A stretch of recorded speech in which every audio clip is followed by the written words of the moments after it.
नमस्कार दोस्तों, जैसा कि आपको पता है सीरीज चल रही है real English A to Z के। आज पार्ट 3 पढ़ रहे हैं। इस सीरीज में क्या हम वो चीजों को कवर नहीं करेंगे जो हम बचपन से पढ़ते आ रहे, पढ़ते तो अभी भी आ रहे हैं। अब सीखने का टाइम है, सीखेंगे किसी चीज को कैसे अप्लाई करें, वो चीजें सीखेंगे। जो चीज यानी बेसिक कॉन्सेप्चुअल क्लियरिटी रह रही है उसे पूरी तरह क्लियर करेंगे। अब धूल मट्टी नहीं जलेगी आपकी नॉलेज पे। तो उसी को सीखते हुए हम आज सीखेंगे टाइम और टेंस के बारे में। देखो, आप छूटते आप बोलोगे टेंस और टाइम एक ही होता है, ये बहुत जगह बहुत लोगों को पढ़ाया जाता है, लेकिन गलत है। दोनों चीज अलग है, बिल्कुल अलग है। लेकिन हाँ, अब वही होता है ना कि पर्यायवाची शब्द हिंदी में ही बोला जाता है सिनोनिम, जिसका मतलब क्या होता है कि एक चीज का दूसरा शब्द हो यानी नाम हो। लेकिन फर्क है, पर्यायवाची में कभी आप ध्यान से पढ़ोगे तो आपको पता चलेगा किसी भी एक शब्द का जब दूसरे शब्द बिल्कुल सेम नहीं हो, कुछ ना कुछ डिफरेंस होगा। उसी तरीके से आप टेंस और टाइम को मान सकते हो। टाइम क्या होता है? टाइम की जो सन की ओरिएंटेशन, जो सन की पोजीशन है उसके बेस पे निकाला जाता है, टाइम को बताया जाता है। अब तो बहुत सारे पैरामीटर आ गए, जैसे घड़ी होती है तो हम इंटरनेट की मदद से पता लग जाता है तुरंत कि क्या टाइम हो गया है। सेकंड इसकी मेजर यानी नापने की इसकी यूनिट हो गई है, सेकंड, मीटर, मिनट, बहुत सारी चीजें हो गई है। उसके अलावा क्या है? टेंस क्या है? इट इंडिकेट्स, ये इंडिकेट करता है किसे? अकरेंस ऑफ सम इवेंट, कोई इवेंट, कोई काम यानी कोई एक्शन कब हो रहा है उसके अकरेंस को कौन बताता है? टेंस बताता है। यानी हो रहा है या हो चुका है या होगा या हो चुका था कब का, ये सब क्या बताता है? ये टेंस बताता है। अब देखो, बहुत सिंपल सी बात समझना, जो वर्ड टाइम है, टाइम वर्ड है, ये क्या करता है? Concern of the meaning of the sentence, sentence की क्या मीनिंग है, यानी जो भी वाक्य लिखा है उसका क्या मीनिंग है, उस बेस पे हम टाइम बताते हैं। और टेंस को किसके?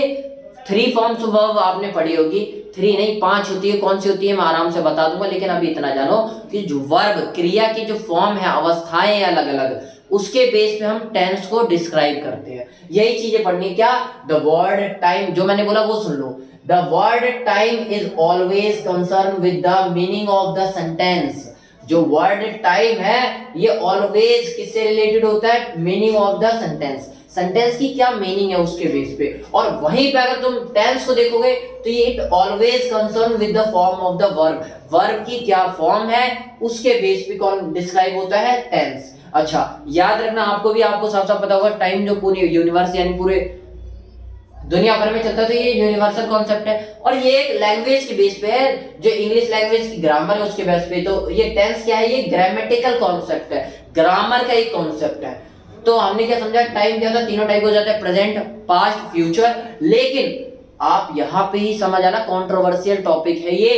कोई बोलता है टेंस 3 तरीके के होते हैं, प्रेजेंट, पास्ट, फ्यूचर। तो कई साफ साफ मना कर देते हैं, बोलते हैं सिर्फ टेंस 2 तरीके के होते हैं, प्रेजेंट और पास्ट। फ्यूचर कुछ होता ही नहीं। क्यों नहीं होता? क्योंकि हम जानते हैं कि फ्यूचर को हमने, वो जो टेंस है, टेंस को हमने वर्ब की फॉर्म के बेस पे डिस्क्राइब किया है। तो आप समझना, देखो क्यों नहीं है ये फ्यूचर टेंस का पार्ट, क्यों नहीं है, क्यों हमने इसमें डिवाइड नहीं किया। उसे समझने के लिए देखो, आपको एक लाइन पहले बता चुका, tense describe with the help of verb. जो वर्ब है, क्रिया है, उसके बेस पे टेंस को डिस्क्राइब किया जाएगा।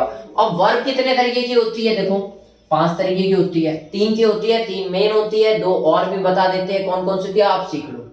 एक होती है V1, हम पांचों को एक एक नाम दे देते हैं। V4 वर्ब 1 बोल दो, V1 V2 V3 V4 V5 बोल देते हैं, ठीक है। तो जो V1 होती है, जो फर्स्ट फॉर्म ऑफ वर्ब होती है, इसे हम फर्स्ट फॉर्म ऑफ वर्ब भी बोलते हैं। और इसी का दूसरा नाम था बेस वर्ब, इसे बेस वर्ब भी कहते हैं। जैसे एग्जांपल लेते हैं गो। ऐसे ही जब सेकंड फॉर्म ऑफ वर्ब देखोगे आप, तो कौन सी गो की जगह होता है? वेंट। आपने पढ़ा होगा, आप ये आपको रटना पड़ेगा। Go, went, gone, cut, cut, cut, slip, slipped, slipped, slip, slapped, slapped. ये सब क्या है? आपको ऐसी चीजें रटनी पड़ेगी। तो इतना ध्यान रखना, V1 जैसे गो, V2 अगर बोले तो दूसरी फॉर्म क्या होगी? गो, वेंट। और तीसरी फॉर्म क्या होगी? गॉन। और 2 फॉर्म होती है, वो कैसे बनती है? ING और S या ES लगा के। ING लगा दे तो गोइंग बन जाएगा, और S या ES लगा देंगे तो गोज बन जाएगा। अब आप बोलोगे कि ये S या ES कब लगाए? क्योंकि 2 चीज है, अब दोनों में से एक ही लगाना पड़ेगा ना। वो होता है विद थर्ड पर्सन सिंगुलर। ये कहां काम आता है? ये प्रेजेंट टेंस में, जब थर्ड पर्सन सिंगुलर। देखो क्या होता है थर्ड पर्सन, अब आ ही गई है तो बात बता देता हूं। जैसे मैंने बोला आई, मैं, और ये बोले हम, उसमें मैंने अपने आप को भी इंक्लूड कर लिया, तो ये क्या है, ये फर्स्ट पर्सन। सुनने वाले को ना आप, यानी यू क्या है, सेकंड पर्सन। और बाकी छोड़ के जितने भी चीज बच गई बहुत सारे क्या है, थर्ड पर्सन। जैसे मतलब अरे यार राम बंदा ठीक नहीं है, मैंने बताया आपको, यू सेकंड पर्सन, बोला कौन, मैं, तो आई, ये कौन हो गया, फर्स्ट पर्सन। और किसके बारे में बात हो रही है, राम के बारे में, तो राम क्या हो गया, थर्ड पर्सन। अब राम एक है तो थर्ड पर्सन सिंगुलर है, प्लूरल होता है बहुत सारा, एक वचन बहुवचन आपने पढ़ा होगा इतना तो। अच्छा, एस या एस, और इसमें भी बस बहुत छोटा सा है ये, आपको जब टेंस आएगा ना, आपको प्रेजेंट टेंस पढ़ा रहा हूँ, बहुत डीप में बता दूंगा, और बहुत हल्का सा, कुछ हुआ नहीं है, तो बस अभी इतना याद रखना कि विद थर्ड पर्सन सिंगुलर के साथ एस या एस लगता है। तो जल्दी से सीखते हैं, एक एग्जांपल देखते हैं, गो, वेंट, गॉन, गोइंग, गोज, ये 5 फॉर्म ऑफ वर्ब हो गई। दूसरा था कट। अब बोलोगे इसमें क्यों नहीं लगा वेंट की जगह, क्योंकि भाई ये रटना पड़ेगा, ये कॉन्सेप्ट है कि भाई तीनों की फॉर्म एक ही होती है, कट कट कट। अब आईएनजी लगा दो तो कटिंग हो जाएगा, फिर एक दिक्कत कि सर अभी तो कट कट एक ही बार टीटी आ रहा है, लेकिन यहाँ पे 2 बार आ गया अब टीटी, ये क्यों आया? इसके लिए कुछ सेट ऑफ रूल्स होते हैं, उन्हें मैं बता दूंगा कभी एक दूसरी वीडियो में। अच्छा, उसके अलावा यहाँ ऐसी आई लग रहा है, जैसे कट है तो कट्स और लगा दिया। अब क्या पढ़ते हैं, अब देखो समझने की कोशिश करो, हम बता क्या रहे थे, अभी इतना फंडा समझ में आया। अभी दिक्कत कहाँ आ रही थी, मैंने ये क्यों बताया आपको, क्योंकि मैंने बताया टेंस 3 प्रकार के नहीं 2 प्रकार के होते हैं, 3 प्रकार के नहीं सिर्फ 2 प्रकार के होते हैं। फ्यूचर नहीं होता, क्यों नहीं होता, क्योंकि ये वर्ब की फॉर्म पे बेस किया गया और वर्ब की फॉर्म ये 5 है। तो अब ये देखना पड़ेगा कि इन पांचों में कोई फ्यूचर का तो यूज नहीं हो रहा, तभी तो देखो गो और कट ये हमेशा पास्ट और प्रेजेंट टेंस, इन 2 टेंस में ही ये 2 काम आएंगे, हमेशा याद रखना। आपको टेंस पढ़ाऊंगा तो आप खुद प्रैक्टिकली देख लोगे कि हाँ भाई सही बोल रहे हो। वेंट, कट, ये सारे क्या सेकंड फॉर्म ऑफ वर्ब है। ये क्या है, सेकंड फॉर्म ऑफ वर्ब को हम पास्ट फॉर्म भी बोल सकते हैं, पास्ट फॉर्म भी बोल सकते हैं। इंपॉर्टेंट है ये, जब आपको सेकंड पास्ट टेंस पढ़ाऊंगा इंडेफिनेट, तो वहां भी बताऊंगा क्यों इंपॉर्टेंट है।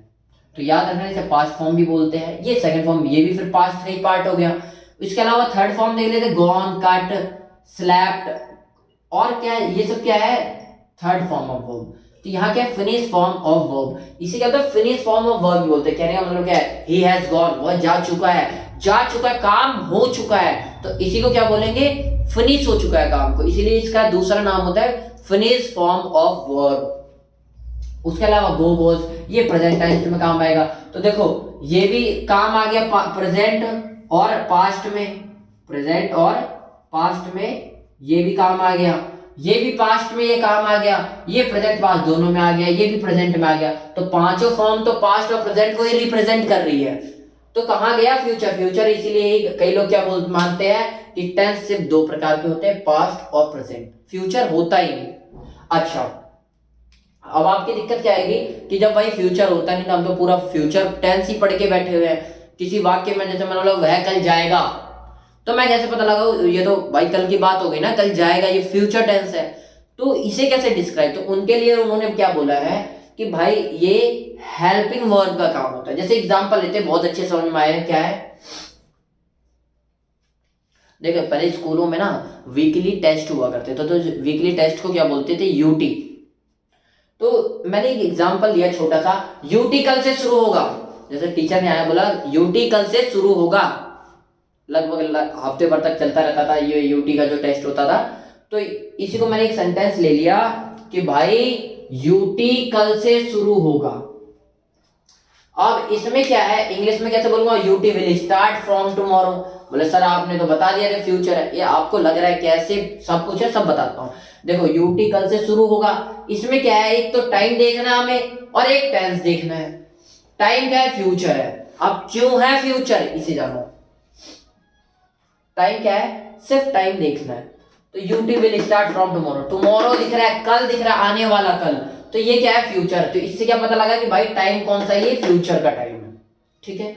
इसके अलावा जब टेंस, अब टेंस क्या, आप बोलो टेंस भी फ्यूचर है, टेंस ही है, ये है प्रेजेंट टेंस।